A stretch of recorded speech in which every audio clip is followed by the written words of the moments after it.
Welcome to the Human Capital Innovations Podcast, your go-to source for personal, professional, and organizational growth and development.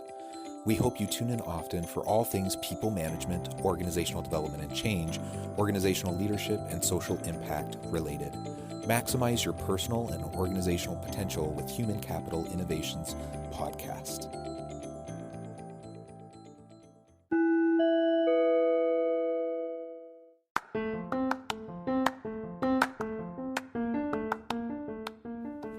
Welcome to the Human Capital Innovations Podcast. In this HCI podcast episode, I talk with Dr. Robert J. Flower about leveraging adversity as a driving force towards fulfilling our potential.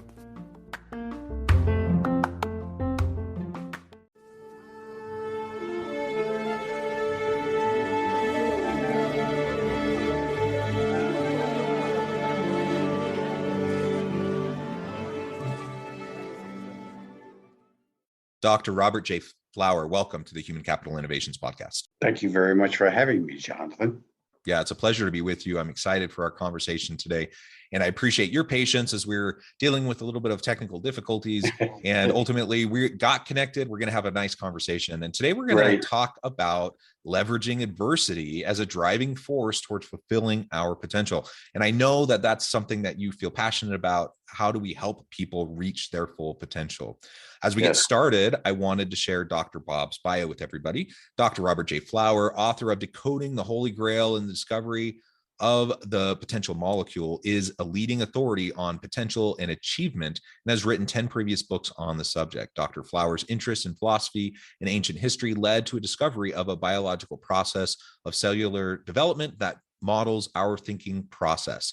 And I could go on and on with many of your accomplishments, but I'm super excited to just get into it with you and unpack some of what you have found and apply it into the world of leveraging potential.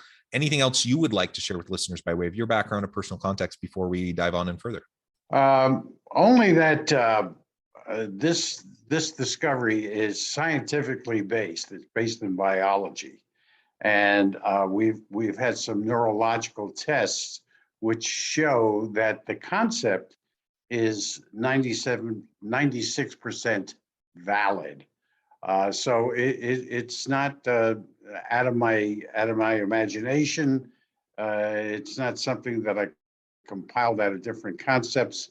It's really a discovery rather than a creation.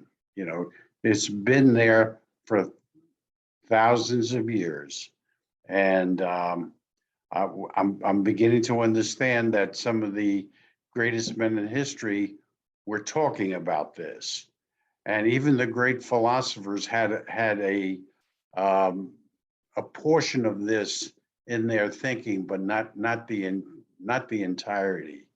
So it's important for your audience to understand that this is a fact. I've employed this with thousands of people, and it's just a wonderful, very successful model for proper thinking, and it seems Excellent. To be a lost art today. Yeah.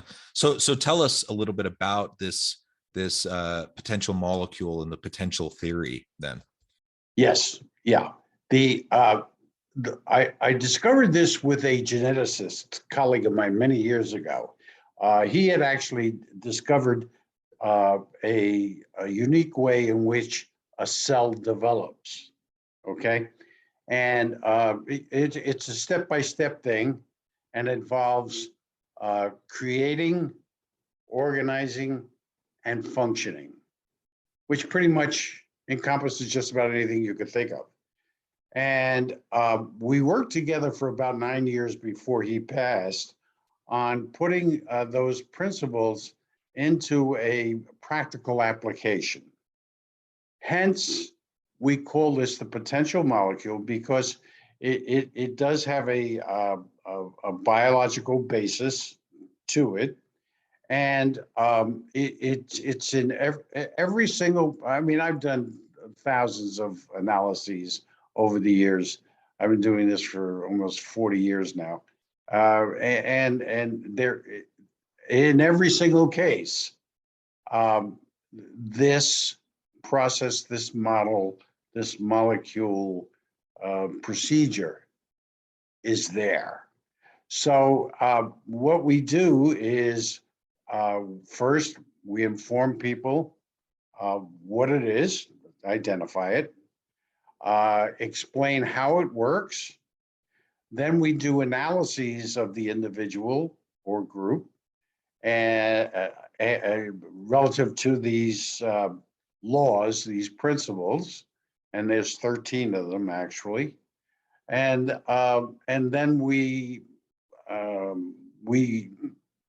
try and set up thinking processes that are easier, clearer, more to the point than what they're going through in their lives. If nothing else, Jonathan, it's a matter of making things clear in one life, how they are thinking, how the other guy's thinking, what's going on metaphysically, under the roof, so to speak, as to what's happening in a particular situation. And it does so with incredible accuracy. And I've done this with politicians, athletes, laymen, corporate people, kids.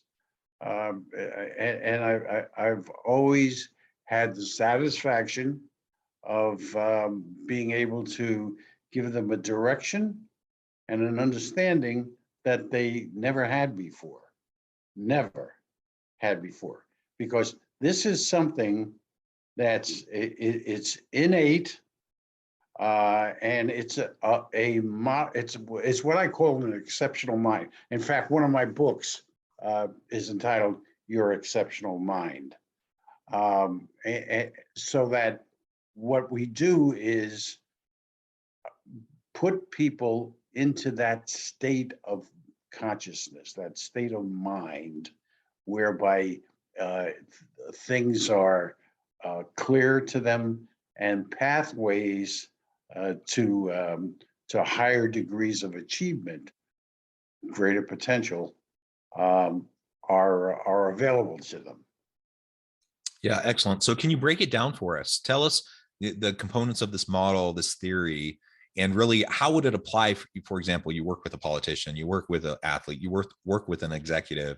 How would you then apply it in a real world kind of scenario to help someone unlock kind of the way they think about their own potential and the potential of people on their team? Well, okay. One of the organizational principles that we implement that has a significant impact on clients or users is feedback. And the way it works very simply is that are you aware of the messages that you're receiving on a daily level from average people, from people all around you? And the messages usually come in a sense of things you don't like. So what happens is you may engage with an individual. It could be a corporate client or what have you, and something is said that annoys you, bothers you. Well, that's a feedback message. That's something internal to you that you need to address. You need to have that factor looked at and examined, because what's bothering you is really something about yourself that needs to be addressed. And that's why it's one of the reasons why I'm so big on the whole notion of turning negatives into positives, okay? Because that's how we achieve a greater, I've had people including myself. I mean, when this first happened to me, I first realized this. I mean, my marriage, my family life, just completely turned around. I mean, it's uh, I was struggling at the time of just newly married. I'm now married 51 years to the same beautiful woman. I have three grown, healthy, happy, very, very successful children. So, and grandchildren as well. So that's just one of the laws or principles that are involved in this molecular structure that we have within us.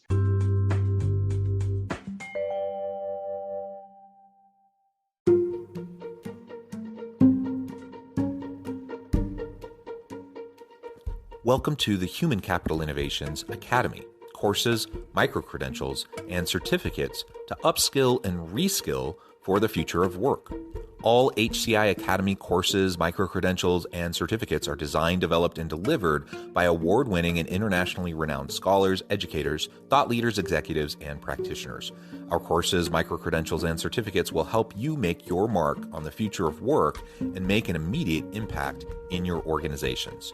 Check out the HCI Academy and our many course offerings and certificates to upskill and reskill for the future of work.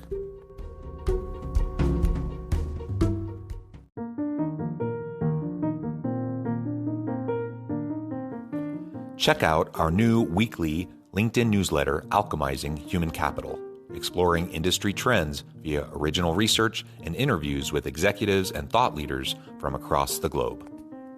We look forward to having you join us.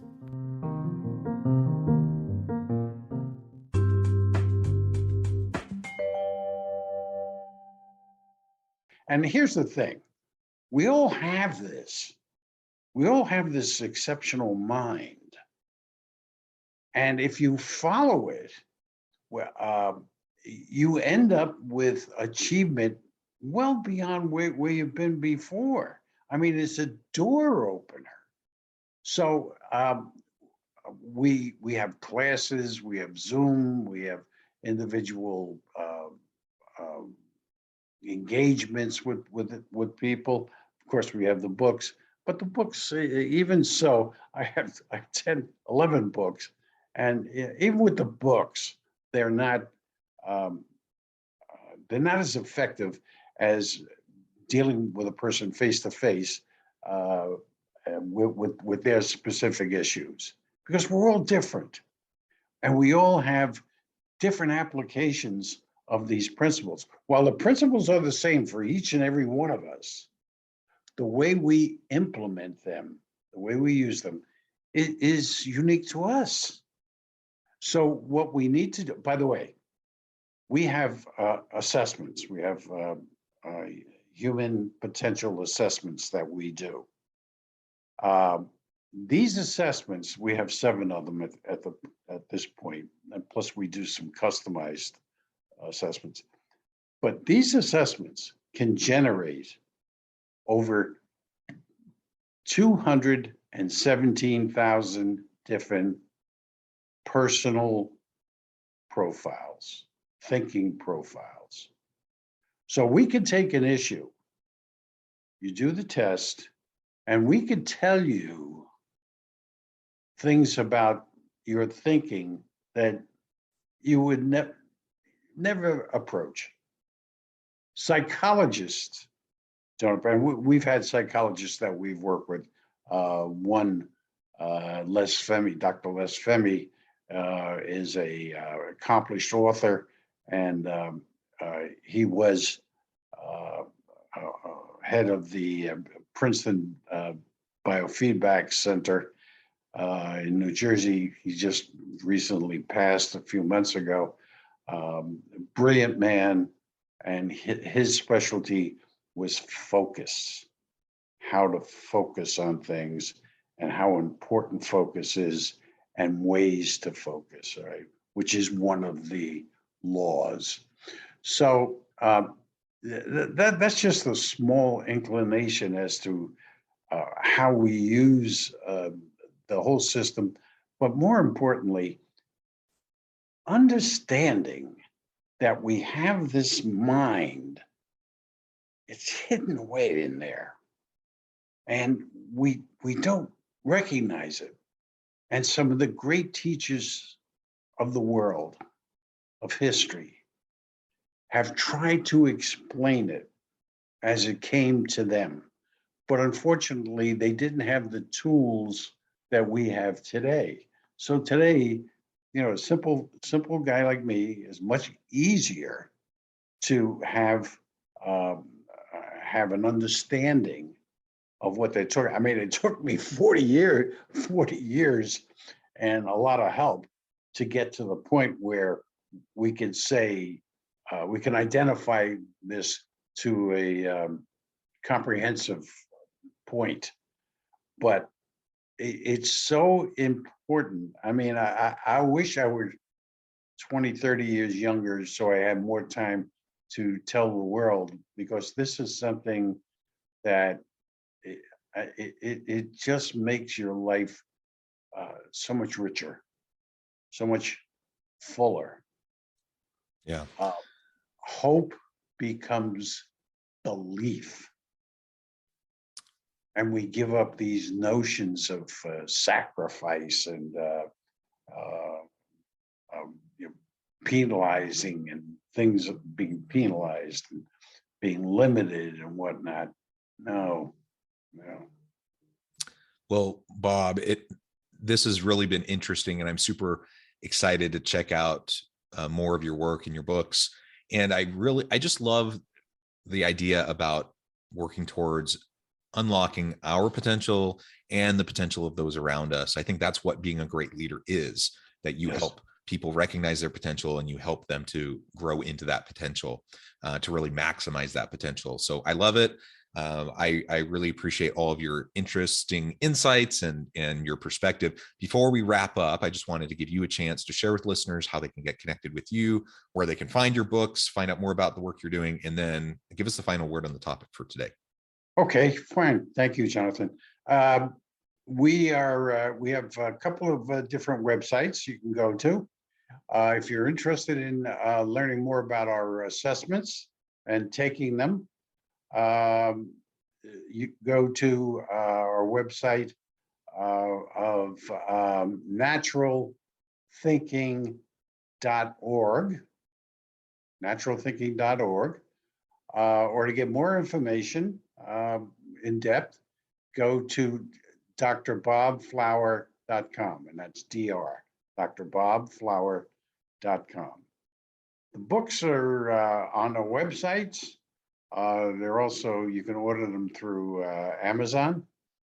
And you can contact us through the websites.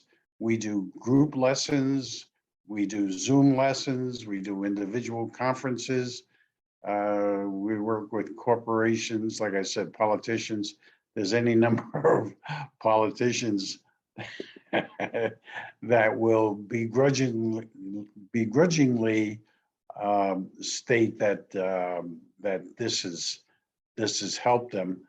Of course, once you have the knowledge, you then have to have the will and desire to follow the path that's laid out before you, which is, again, consider the use of adversity, the most important thing in life, and the means for achieving a great deal of potential. And I'm not going to say you're going to reach the greatest amount of potential, because it never ends. Every day is a new, exciting experience to me. And if I just may add one last thing, I just came off of a year physically and mentally that honestly destroys most people. I got hit with the virus. After I took the first vaccination, and that ended up having a very negative effect, which threw me into leukemia.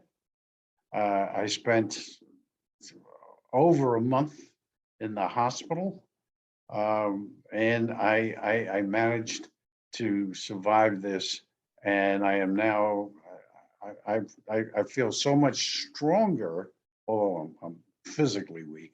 I feel so much stronger in my commitment to life with everything I and my family actually saved me. They helped me, they pulled me through this.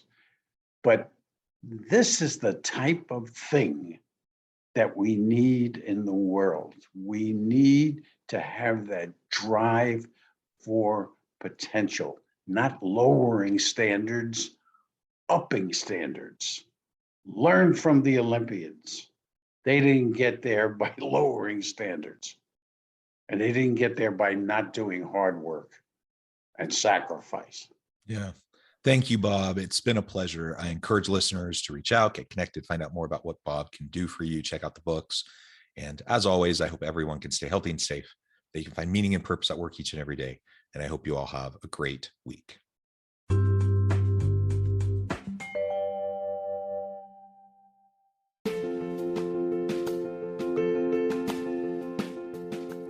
Bluer Than Indigo Leadership, the journey of becoming a truly remarkable leader. Early in my adult life, I learned about an Asian proverb that translates as bluer than indigo. If you think about the color indigo, it is a brilliant, deep, and vibrant blue, what some would call the bluest of blues. To have something that is bluer than indigo is rare and truly remarkable. Contrary to popular myth, there is no one-size-fits-all or cookie-cutter approach to effective leadership. There is no silver bullet, no secret sauce, no go-to model that will solve all of your problems. The truth is, great leaders have all had their unique strengths and flaws, and have all had to discover and then pave their own distinctive path in their life's journey to fulfill their leadership potential.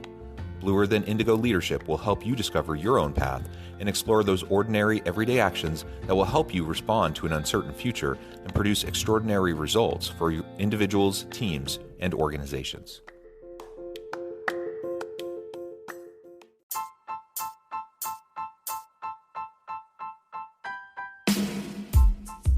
The alchemy of truly remarkable leadership. Ordinary, everyday actions that produce extraordinary results. Consider how the nature of work has shifted over the past 50 years. With increased globalization, rapid technological advancement, and the shift in economic composition, the average job of today looks very different than the average job of 50 years ago. What will the jobs and organizations of tomorrow look like? Moreover, what does this all mean for organizational leaders? What are the core competencies and capabilities of organizations and their leadership that are prepared for continued disruption and geopolitical and socioeconomic shifts? Regardless of what the future holds, increasingly, leaders need to be socially minded, data-driven, decisive, champions of talent, and disruptors of the traditional notions of leadership, teams, organizations, and work. The alchemy of truly remarkable leadership will help you to explore your own leadership competencies and capabilities and consider ways to apply and implement them into your workplace and personal life.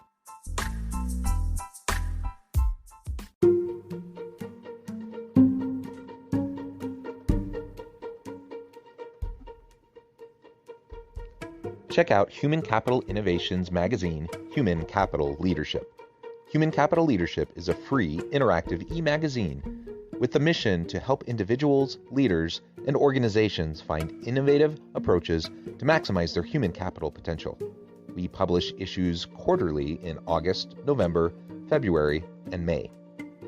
Take a look at the latest issue and let us know what you think.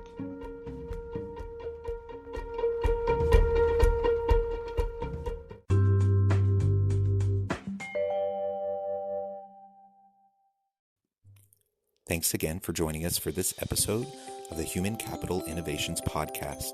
I hope you stay healthy and safe and that you have a great week.